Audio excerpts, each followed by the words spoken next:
Welcome to the Jeffers Brief, only on Contra Radio Network.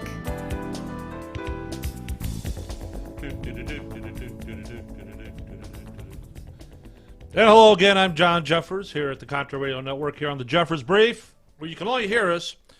If you want to catch the latest episodes right away, you got to get to Live 365. Look up Contra Radio Network Broadcasting. You'll find the newest episodes posted there first.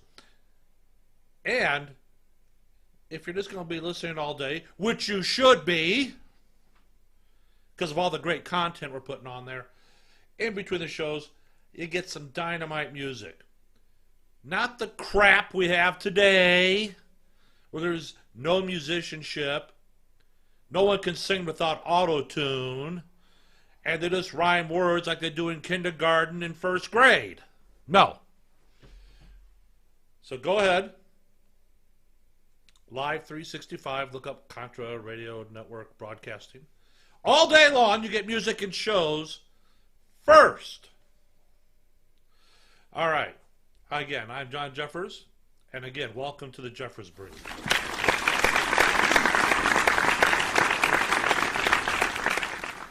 You know,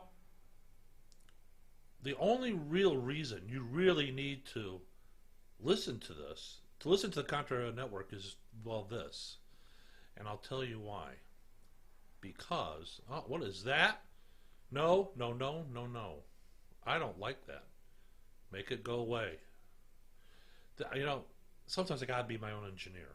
So, here you go. You are being conned on a level unprecedented in human history. That is why you need to listen to Contra Network, because the mainstream media is conning us. Every one of us. You know, and there are a certain percentage of the population goes, okay, all right, whatever you say, I'll think whatever you tell me. And they allow them to vote. So there. That's why. All right. I got a bunch of stuff I want to babble on about today. I do. First thing is this, and I like to give credit where credit is due. Just like when, somebody hears something I say, they give me credit. Well, I want to give credit to Andrew Wilkow. Heard this on a show the other day, and this is true. I want you to think about this. I'm not going to tell you what to think about it, other than what it's presented as. Okay, ready? Adam Schiff, who we know has lied to the American people, lied to Congress, sworn testimony in front of the congressional hearing. But here's really the question. Before Adam Schiff was elected to Congress, start the timer. There you go. Got to get this new format in. Before he was elected to Congress, he was a federal prosecutor. And given what we've seen as his penchant for making stuff up, for 2.5 years, the media would go and drool over him. He says, I've got irrefutable evidence. Irrefutable evidence that Trump has been colluding with the Russians, and I've got the proof. Never came about. And he just swore up and down, he's got the proof, I got the proof, you'll see it. It's kind of like the Russians during the Cuban Missile Crisis. But anyways, my point is this. If he's willing to lie to the American people and Congress, how many people are sitting in federal prison that probably or maybe should not be there? Because maybe Adam Schiff lied then too. If he's lying now, who's to say he wasn't lying then when he was a prosecutor? This bothers me. It's bad enough we got a two-tier justice system in this country. It is. It's bad enough for that. But to have a prosecutor, a former prosecutor who's now a congressman from California, lie to the American people, national television, doing his political theater. Look at me, I got it all. You know what? Maybe somebody needs to start looking back on when he was a federal prosecutor. Maybe he didn't always tell the truth then in court. I'm just throwing it out there. I'm not saying he did. I'm not saying he did. What I'm saying is it needs to be looked into. It should be looked into. If it was you or a family member of yours who maybe shouldn't be in federal prison and Schiff was the prosecutor, wouldn't you want to know for sure? I know I would. But that's me, Johnny Vegas. What do I know, right? But I just thought I'd put it out there. And here's something else I want to throw out there. One of the reasons that maybe we should not be aborting babies, fetuses, is this. How do we know what the future portends for any human being? We don't. What, and I'm speculating here, what if we have aborted a child, a fetus, who may have held the key to curing cancer or curing a host of other diseases or other ills for society? I'm just throwing it out there. And people say, well, what are you going to do with all these children who aren't wanted? Put them in orphanages? At least they have a life. And being in an orphanage, you know what? There are worse things that could happen. Like, being slaughtered in your mother's womb. That's a bad one. Just saying. Just throwing it out there. Like I said, I got a bunch of stuff I want to complain and bitch about today. And you all get to hear me do it. You do. Here's something else that drives me bonkers. Whether it's fair or not, people are going to judge you on the words you use and how you spell those words. Look, I'm not trying to be a grammar Nazi here, but it's driving me bonkers.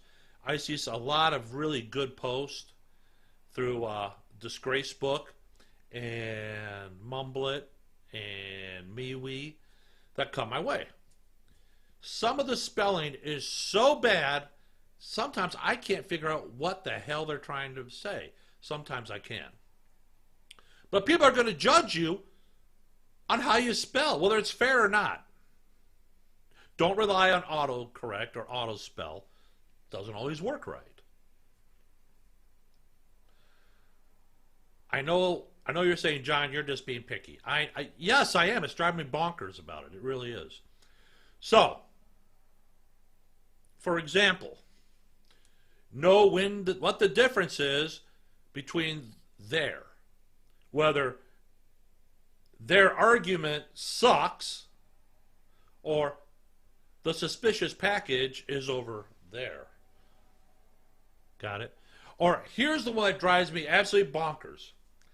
When people try to say, well, it's better than this. It's not the word then.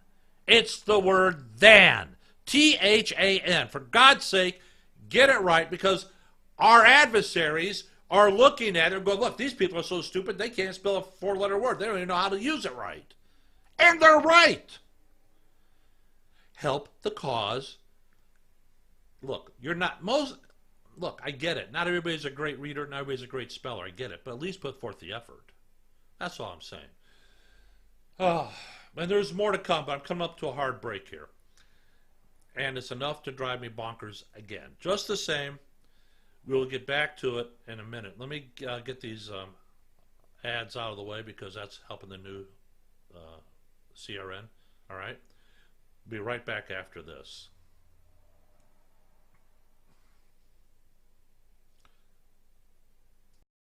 Okay, we're back. Great. All right. Let me hit the timer button. There we go. Yay. That's good. Gotta get those brakes in. All right, look. Here's something else that's driving me bonkers, guys. And this is it, really. Halloween's coming up. Already, I've had a couple phone calls from friends. Hey, are you going to Michelle's Halloween party? What are you going to dress up as? You know what? I'm 56 years old. I am not dressing up for Halloween, and neither should you. You're an adult. Leave the Halloween to the kids. But we get to go there, get to dress up. We get to drink and commiserate and have fun. Go to the bar. Dressing up for Halloween. What the hell's wrong with you, people? Knock it off. Can't stand it. You know what? Halloween. At the age of 15, you're cut off from trick-or-treating. No more. Period. That's not to say if you have young children and they're dressing up for Halloween, you should not go walk with them and escort them, because that's what responsible parents do. And if you happen to come across a house and dad answers the door, if the kids say trick-or-treat, say, hey, how you doing to you? You say, hi, how are you? He says, come on over, I'll give you a beer for Halloween. You go ahead and take it. That's okay. Dressing up for Halloween. Really? That's what you're worried about? Knock it off. More important things going on. Where are you going to be for Halloween? You know what? I'm going to be me. That's right. Me. Rabid. Talk show host.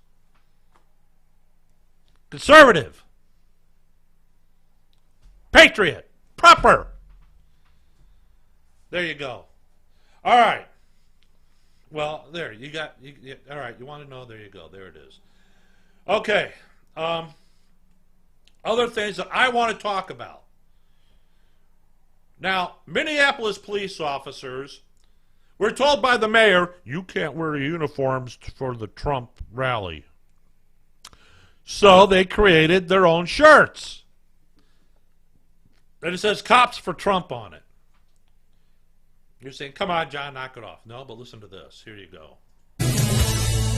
Welcome back. Well, as President Trump gears up for a rally in Minneapolis this Thursday, the police department there announced a new policy banning officers, actually the mayor's office announced it, they ban officers from wearing their uniforms at political events. Some officers now are pushing back, selling these Cops for Trump t-shirts, all proceeds going to police union charities. The president of that union, Lieutenant Bob Kroll, joins us now. Bob, thank you very much for joining us this morning. So you're wearing the shirt that these police officers can wear. The idea is the mayor there, liberal mayor, hates Trump, has said they changed the policy 12 hours after the speech was announced. Officers can no longer wear their formal uniforms. You're saying, well, don't wear your uniform then. You can wear this shirt instead.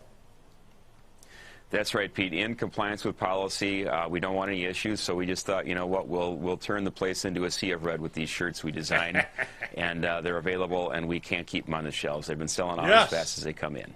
They've been selling out. So your anticipation is, you know your police force, you know the guys and gals wearing blue in Minneapolis. You believe there's a lot of support for this president. And in the past, the police department there has had to stand behind, say, President Barack Obama or President Bill Clinton. In this case, they weren't given that option with President Trump. They have. Ironically, they were ordered to be behind those presidents, and we got calls to the Federation asking if they could be forced to do it. And command staffers were behind, and they've since advanced in the ranks. And now we're here, and officers want to be there in uniform, and they're not allowed to be. So beyond law enforcement, we've just got a big groundswell of support behind the president and the police. So we're going to have a lot of people wearing these shirts. So we just saw on our screens, you may not have been able to see it, a video of Barack Obama standing there in Minneapolis with police behind him. So you're saying in previous administrations, law enforcement was compelled or told to stand behind the president because it is the commander-in-chief. In this case, yes, they're being told they cannot. You know, why is it that your police force feels like President Trump is someone they want to support so much? Well, you know, you compare the administrations, the Obama administration, the 21st century policing, and implicit bias training, then investigations they initiated against officers, all of which were unfounded. It's the exact opposite under the Trump administration. Law enforcement nationwide has enjoyed his support of he and his administration, starting at the Department of Justice. So the list goes on and on. And, you know, local politics here, it's very left.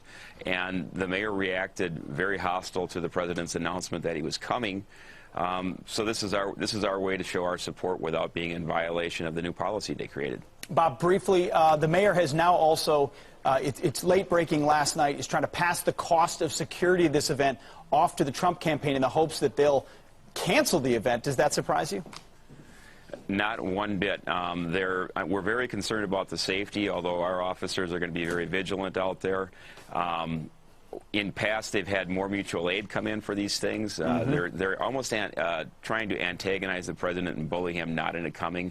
And it's disparate treatment. They have not charged that much, nearly that much, for other events that are held by other people. Lieutenant Bob Kroll of the Minneapolis Police Department, thank you for your time. We're going to be looking for those red shirts, and if people want them, mpdfederation.com, right? mpdfederation.com. There you go. Now, let's hear about this crappy mayor in Minneapolis, shall we? I got time. Yes, I got time. All right. Now, liberal Minneapolis Mayor Jacob Fry is wanting to extort money from the Trump campaign to pay for an outlandish security bill to hold a campaign rally in the Twin Cities on October 10th. That's 2 days from now. We got some more on this. Don't go away. So, this is a common tactic of the left to deny Trump supporters access to venues for their events and gatherings. Of course, the violent left never have to go through this same type of torment, and liberal politicians use this tactic exclusively against conservatives. Now, Mayor Fry is quite bold, though, for playing this on the Republican president of the United States. The Justice Department should just sue him for harassment, and they should. But anyways, it's going to be here's how outrageous it is. In 2009, Minneapolis charged President Obama $20,000 for security. This week, the Democratic mayor wants to extort $500,000 from the Trump campaign for security. Are you smoking crack? What the hell's going on up there? You know what? That's extortion. That's extortion. And a bunch of other stuff. Now, I told you, we got more on this. This is important. This is coming out of, Ammoland. I found it last night on Ammoland. I posted it. I need you, for those of you that live in the area of Minneapolis, the Twin Cities, listen up. They need volunteers to protect Trump supporters at the rally. They said the security volunteers are needed. Whether you're oath keepers, veterans, bikers, 3%ers, and other capable patriots, they need your help. The violent communists of Antifa have issued a national call for Antifa and other radical, America-hating leftists to converge on the upcoming Trump rally in Minneapolis on October 10th to disrupt the Trump rally with an Antifa Black Bloc America is canceled protest against capitalism. Now, we need to be there to provide volunteer security escorts for rally attendees as they walk to and from the rallies. Coming from the rallies is usually when Antifa strikes. Now, here's what is posted on the leading Antifa website. It's going down.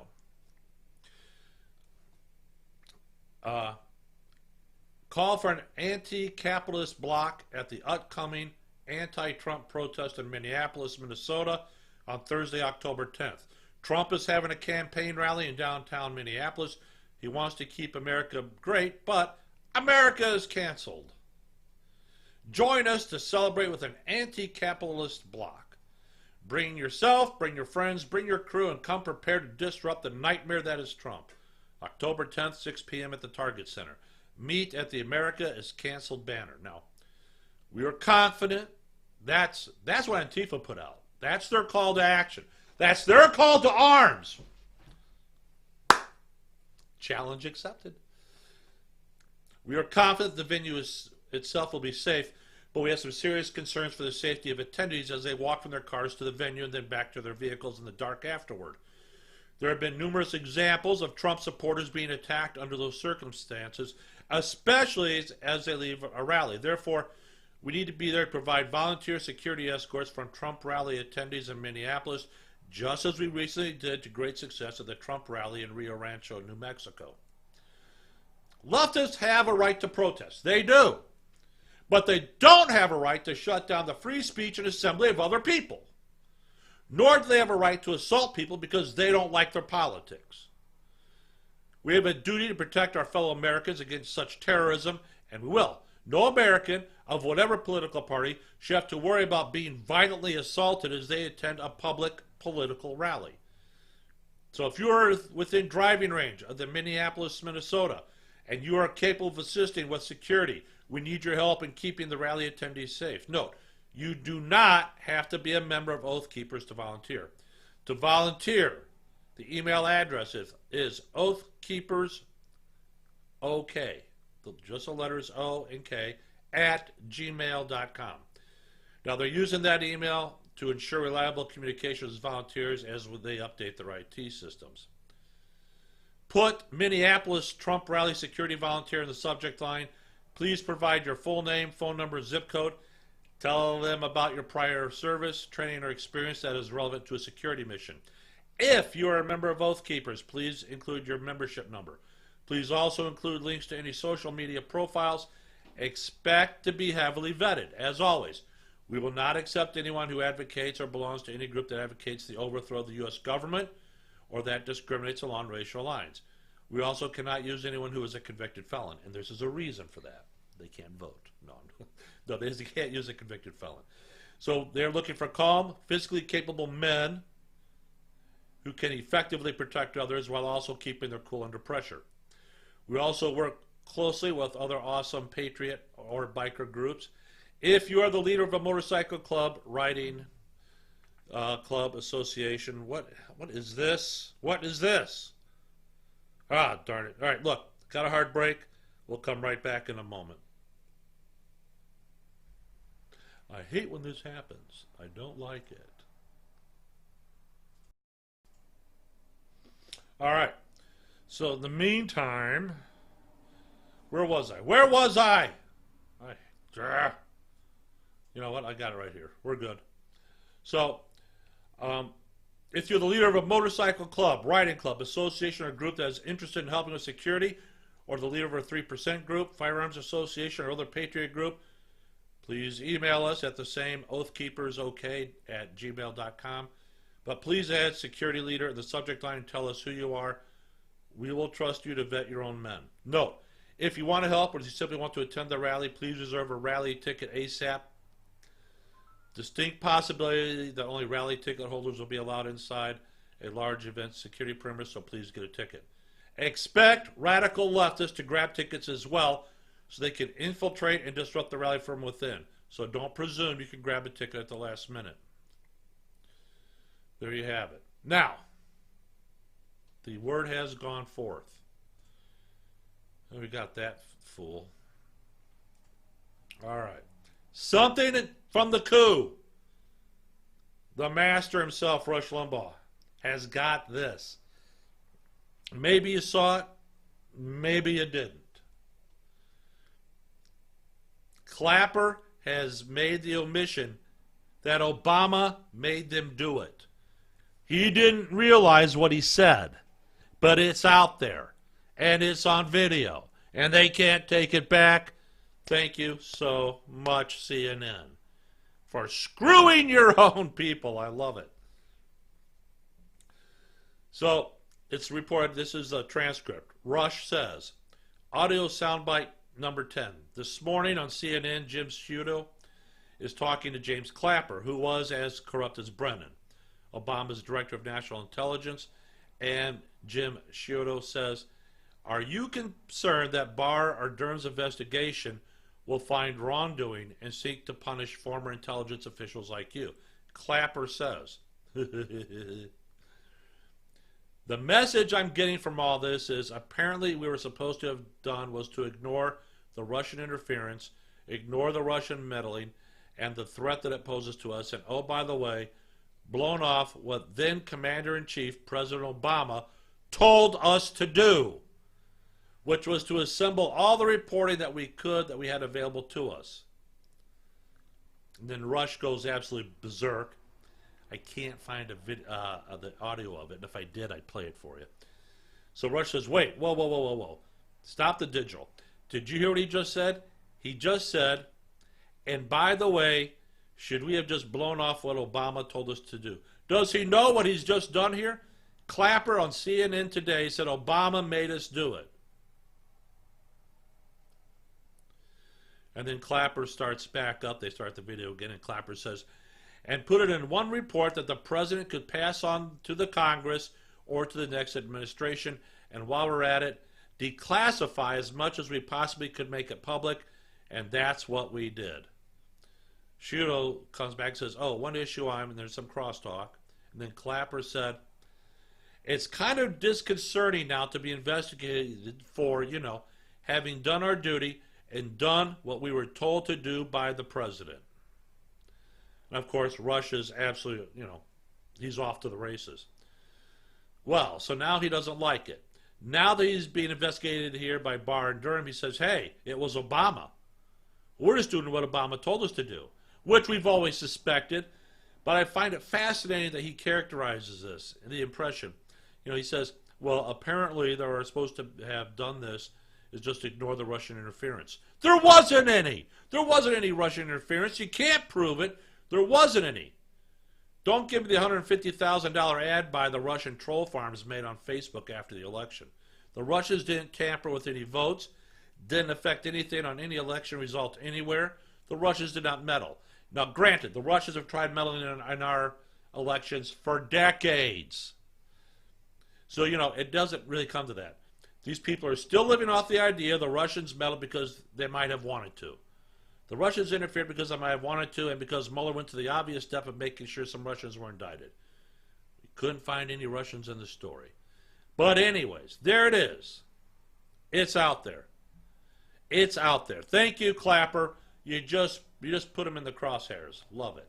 What a buffoon. Goofy. Never mind. I can't say it on the air.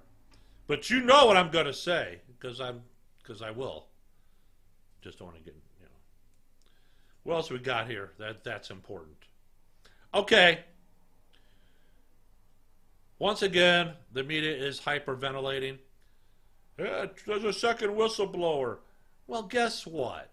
The second whistleblower is the source for the first whistleblower. It's called the CIA feedback loop. Huh?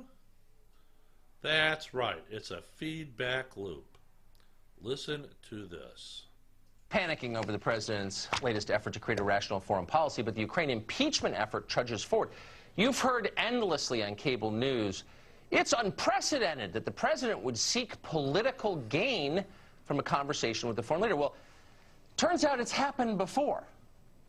Back in 2000, we can report, President Bill Clinton had a conversation with Tony Blair of the UK and asked him directly to intercede in a dispute between British Airways and two American carriers.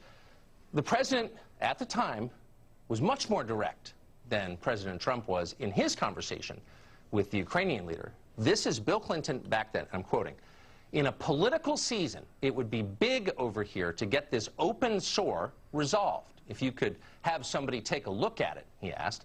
Tony Blair responded that he would. Now, is this a big deal? Not really. Is it nakedly political? Is it an effort to use a foreign country to influence the outcome of an election in a presidential year? Well, yes, it is, obviously. Incidentally, it didn't take long for us to find that transcript. We only had to dig through old Clinton transcripts for about 15 minutes. They're all kept. They're all online, by the way. There are probably a lot more examples, and if we find them, we'll bring them to you. But the point is, anyone commenting on this, anyone staring at the screen, and there are countless people who fit this description, and telling you, this has never happened before, it's outrageous. None of them took the time to check. Because whenever they're telling you that something is without precedent, you can be certain it happens every day here. Yep. Well, Washington is, of course, totally addicted to impeachment over the... All right. But getting back to it is this. We're talking about the CIA feedback loop. So, Monday, Tucker Carlson spoke with the current Democratic deep state coordinated attack to remove President Trump in a political coup. Now, Peter described the current accusations on the left. There's Peter Van Buren. He's a former State Department official.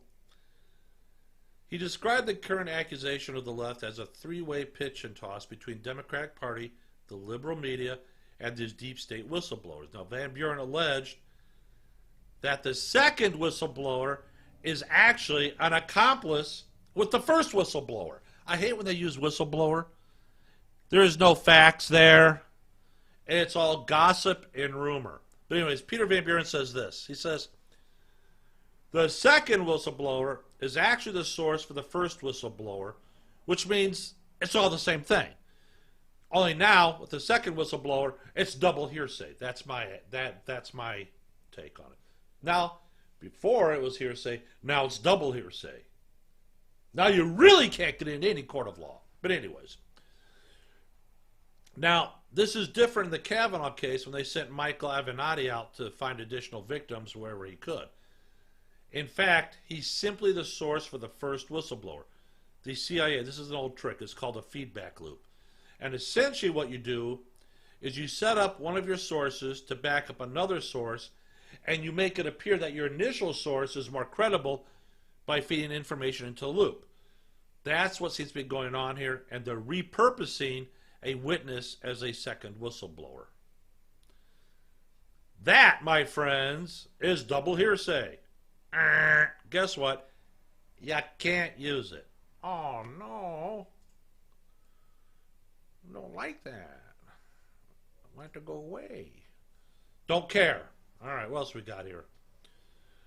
How much time have I got? Look at my clock. I got 2.5 minutes. All right, we get some more stuff here. Don't care about the NBA, trying to appease China. Don't care about the NBA for decades now. It's reported that the UN may run out of money by the end of the month. And nothing of value would be lost, so who cares? They're running a deficit of $230 million, and Secretary General Antonio Guterres said on Monday and may run out of money by the end of October. So, I don't know. He says member states have only paid 70% of the total amount needed for our regular budget operations in 2019. Translates into a cash shortage of $230 million at the end of September. And we run the risk of depleting our backup liquidity reserves by the end of the month. Don't care. Now we have God, I hate it. What is, this is the problem. Talk about controlling the narrative. They have to stop calling this whistleblower. They need to call him rumor monger, gossipist, gossip, whatever. But he wrote a memo right after the call which contradicts the later complaint. The memo said Trump didn't raise security assistance, but in the complaint, the whistleblower claimed aid was raised. So immediately after learning secondhand information from a White House official about Trump's July 25th phone call with the president of Ukraine, the first whistleblower wrote a dramatic personal memo saying the White House official characterized the call as crazy and frightening. Ooh. In the 2-page single-spaced memo on July 26th, the day after the Trump-Zelensky phone call, the whistleblower wrote, quote, "The following is a record of a conversation I had this afternoon with a White House official about the telephone call yesterday morning between Trump and President Zelensky." The whistleblower wrote that the conversation was the unnamed White House official only lasted a few minutes, and as a result, I only received highlights. Really? That's it? It does make one wonder, doesn't it? This whole impeachment thing's blowing up in their face, and that's too damn bad. Democrats can just suck it. We'll be right back after this break. All right, we're back again. All right. What else have we got to talk about? You remember a couple months ago? We had Congressman Julian Castro walked illegal aliens across the U.S. border, right in front of the Border Patrol and whatnot. Remember that? Guess what? And I love this.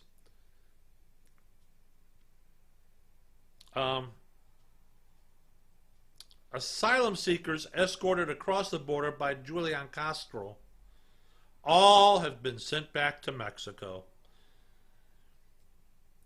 And Daily Wire reports that on Monday, presidential candidate Julian Castro escorted 12 migrants to the Texas border from Mexico. And according to the Los Angeles Times, the migrants consisted of a deaf woman from El Salvador and her 3 relatives, along with 8 gay and lesbian asylum seekers from Cuba, Guatemala, and Honduras. I'm not sure what their gay and lesbian has to do with it, but just. So the stunt by Castro, who previously served as mayor of San Antonio and Secretary of Housing and Urban Development under the Obama administration, was executed to illustrate his opposition to a policy barring migrants who seek asylum from staying in the United States before their court dates, dubbed the Remain in Mexico policy. The Remain in Mexico policy program is a complete disaster, Castro said. According to the LA Times, people should not have to be living like this. This is how goofy he is. The president has helped create a humanitarian crisis. Democrat added, people living in squalor, yada, yada, yada. However, I was saying, let me see, what else does this say there? I don't want to keep going back and forth. Yeah, but anyways, they've all been returned back to Mexico. Good job. Perfect. Goof. Now, the Democrats are considered hiding the identity of Trump's whistleblower from the GOP, the Republicans, and holding testimony in a remote location. You know what? If this whole thing is so legitimate, they don't need to hide it. And if they do go through with articles of impeachment, which they have yet to even do anything, right now they're throwing out subpoenas right and left. The bottom line is Congress hasn't taken a vote. And as far as I would imagine, those subpoenas, letters, requests for documents, all stuff, they could be into the circular file. They don't mean anything. So this whole process is a scam. Always has been. So now the Dems want to do anonymous impeachment. Thank you, Dems. So the House Democrats are looking to prevent the whistleblower from being identified by holding the person's testimony at a remote location and potentially changing their appearance and voice. And they're going to great lengths to hide the whistleblower's identity out of fear the Republicans on the House Intelligence Committee could leak their identity, according to the Washington Post.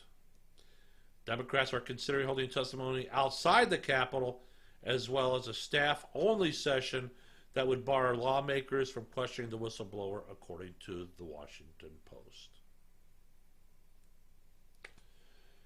You know, the thing is this. You want to do the impeachment. This is what, drums, you hear the drums banging, boom, boom, boom, impeachment, impeachment, impeachment. And yet President Trump has finally said, I've had enough of it. You want some? Come get some. You want to impeach? Come on, come get some. Because, and the Democrats, look, don't think your opponent is dumb or stupid. They may act like it, but don't act upon that initial bias that they're dumb, they're stupid, they don't know what they're doing. They will bang this drum of impeachment without having to take an impeachment vote. Now, if they truly have impeachment on their mind, call for a vote, you get it through the House, fine. But then, it'll be President Trump's turn at bat when the Senate has a trial. Because the president can call whoever he needs to call, put everybody under oath, and let it fly. So yeah, if I was a president and I like, he's tweaking these guys, getting them crazy, and they're going for it every time. What else have we got here that's important? Apparently in a poll that Trump is gaining among independents against Biden and Warren. According to The Hill, President Trump is gaining in head-to-head matchups with the Democratic presidential frontrunners, according to a new IBD tip poll. Biden leads Trump by just 1 point among independents, which is down from Biden's 18-point lead among the voting group in September. In a head-to-head matchup with Senator Elizabeth Warren, and we all know who that is and what it is, which, by the way, we're not going to let her off the hook with her nonsense in a second. She has 49% of the independents back Trump, while 43% threw their support behind the senator in the poll, which was released on Monday. A 4-point gap separated Sanders and Trump, with the president receiving 48% among independents and Sanders garnering 44%. That's provided that Sanders doesn't stroke out, vapor lock, and drop dead. What else we got here? Fox has confirmed that whistleblower did not tell the Inspector General about contacts with Schiff, had prior working relationship with Dem politicians. Imagine that. You mean they held it back? Mm-hmm. Here it is. Look, guys, mark this show date down. This is it. Biden is failing rapidly, and he hasn't gotten beat up yet. Many inside the Democratic Party know that Warren cannot win in a head-to-head with Trump. Trump will shred her up. So that leaves Bernie. Bernie isn't in the best of health, but, you know, Bernie's Bernie. He's not a threat. However, mark my words now, Hillary Clinton is going to jump in the 2020 race. She's positioning herself now. So once Biden falls, Hillary will be going, I'm here. Pick me. I'll do it. I'll run against Trump again. I'll do it. Mark my words, Hillary will run again in the 2020 election. She has to. She can't help herself. She has to do it. And let's be honest. Who do the Democrats have? They got Corey Spartacus over here. Anybody that messes with Trump's got to go through me. Yeah, okay, Spartacus, have a seat. Thank you very much. You're a really tough guy. You know, kiss it, baby. Kamala Harris, what's she going to do? Go heels up like she did to get where she is now? You're a loser. Get out of here. Warren, who said, I was fired because I was pregnant. I lost my teaching job. Unfortunately for her, the school district has a transcript of the meeting and what happened. And it doesn't match up with her getting fired. I know, say it ain't so. She comes with another victimhood thing, and this time she's being challenged on it, and that's good news. Biden, it's just a matter of time. Yes, he's on fire. He's heading down, going into the dive. So yeah, mark my words, Hillary will run in the 2020 because they don't have anything else. Plus, as you see her now, she's positioning herself along all the talk show hosts and all that for her new book that she and Chelsea have written.